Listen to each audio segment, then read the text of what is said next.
Chapter 20. The children of Israel, even the whole congregation, came into the wilderness of Zin in the first month, and the people abode in Kadesh, and Miriam died there and was buried there. There was no water for the congregation, and they assembled themselves together against Moses and against Aaron. The people strove with Moses and spoke, saying, Would that we had died when our brothers died before the Lord. Why have you brought the assembly of the Lord into this wilderness, that we should die there, we and our animals? Why have you made us to come up out of Egypt, to bring us into this evil place? It is no place of seed, or of figs, or of vines, or of pomegranates, neither is there any water to drink. Moses and Aaron went from the presence of the assembly to the door of the tent of meeting, and fell on their faces, and the glory of the Lord appeared to them.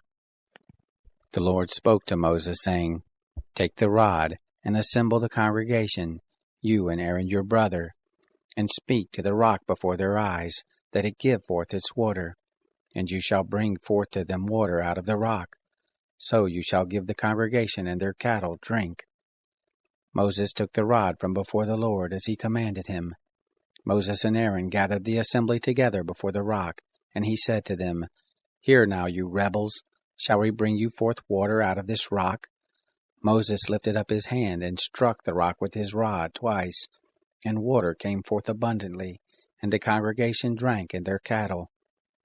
The Lord said to Moses and Aaron, Because you didn't believe in me, to sanctify me in the eyes of the children of Israel, therefore you shall not bring this assembly into the land which I have given them.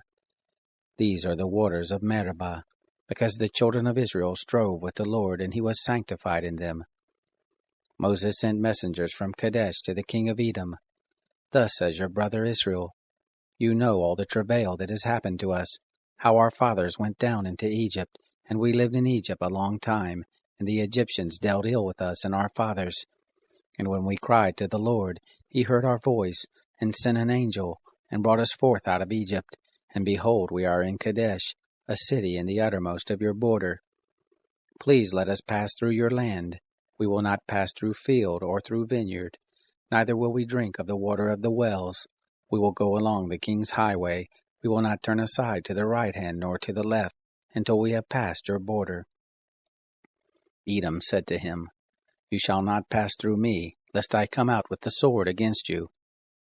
The children of Israel said to him, We will go up by the highway, and if we drink of your water, I and my cattle, then I will give the price of it.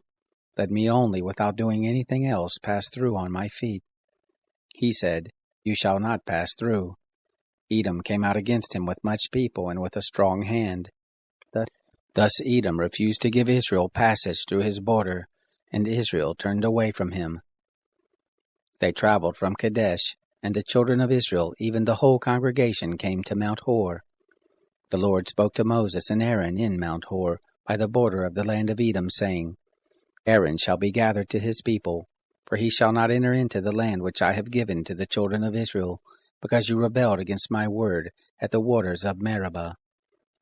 Take Aaron and Eleazar his son, and bring them up to Mount Hor, and strip Aaron of his garments, and put them on Eleazar his son, and Aaron shall be gathered to his people, and shall die there.